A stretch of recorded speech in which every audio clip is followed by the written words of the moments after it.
two speakers now that would like to send a political message about the rights of deaf individuals, and they've got a lot of strong points they'd like to make. So I'm going to go ahead and ask them to come up, and first of all they'll start with the Canadian Association of Deaf, and they've got 5 points specifically.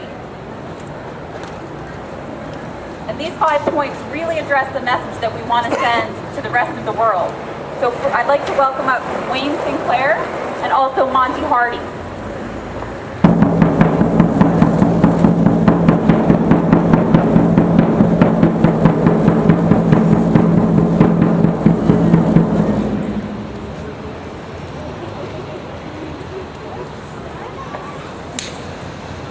Hello, everybody. And I think my name is Wayne. That's what my driver's license says, and that's what my mom told me. That's what my dad told me. So here I am, Wayne. And here we've got Mante. Is that your name, Mante? Yes, I am Mante. The two of us are here. We're working together, and we have been working together for about 2 or 3 years so far. And the project we've been working on is video relay services. We've been working as part of a committee of 12 individuals that have come together, and this committee was established through a British Columbia Town Hall meeting. We had many deaf individuals from around the province, from Vancouver, some from outside of the Lower Mainland that came together, and we agreed to establish this BRS committee. And I'll pass it over to you, Mante. In addition to that, the International Congress of Deaf Educators is coming up in 2010, ICED, and we're going to have quite a number, 3,500 approximately, educators, hearing people, deaf people, hard of hearing people, and they're all going to be coming together in Vancouver. And I think that's going to have a bit of an impact on us. Yes, ICED started about 100 years ago. Maybe 130 years ago. And it's continued on with this Congress every couple of years. The first one was in 1980, and it was called the Congress of Milan. That was in 1880.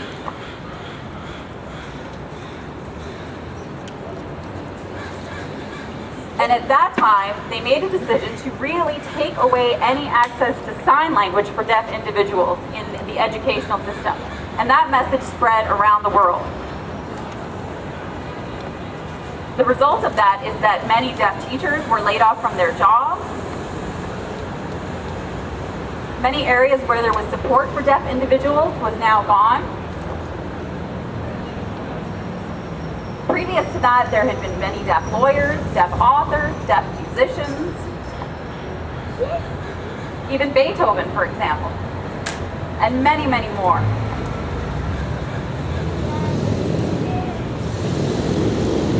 After this had happened, deaf people were no longer really allowed to participate in the world at large and became alienated.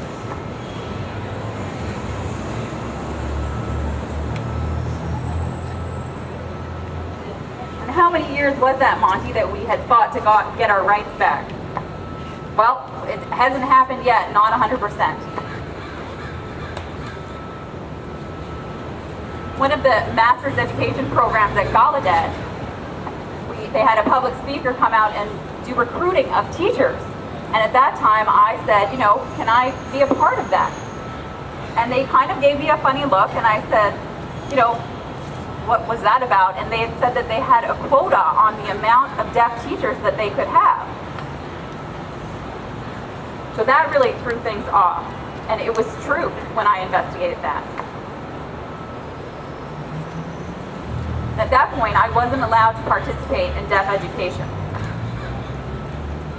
So I had to, wanted to apply for different benefits, like life insurance, and I was told that I was a risk because I wouldn't live long. When I inquired why, they said because I was deaf.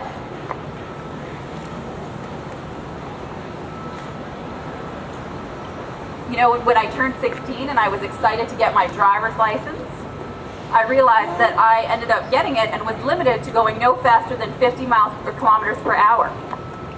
because I was deaf.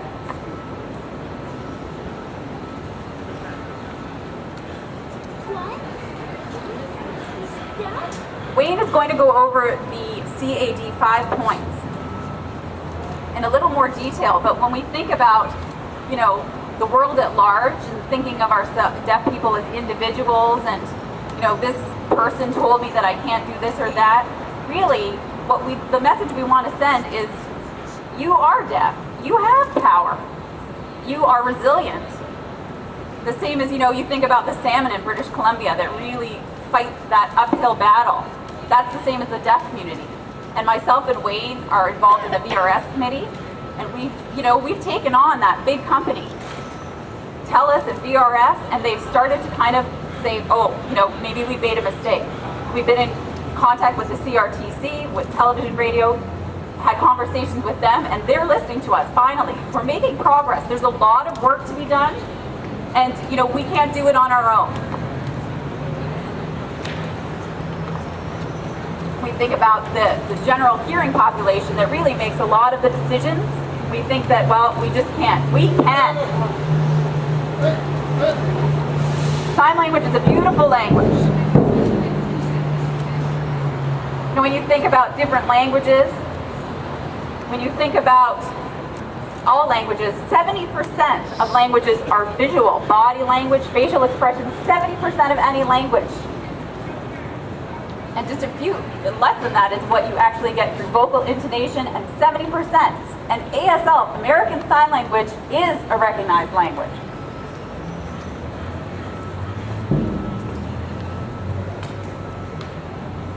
We've noticed that more and more hearing parents that have hearing children are teaching their babies sign language as a means of communication. And that is part of that 70% of communication being visual. So I'm going to go through the CAD's main points now. And first of all, one of the first ones is recognizing and promoting the use of sign languages, ASL and LSQ, including recognition and respect for deaf culture and identity.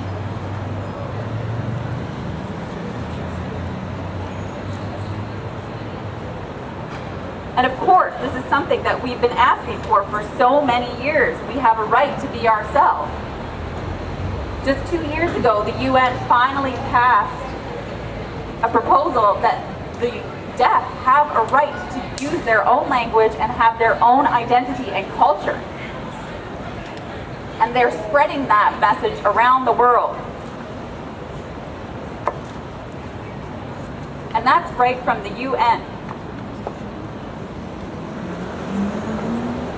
Just September 24th, after we got together to approve the ICED proposal, I've sent that off to the ICED committee here in Vancouver.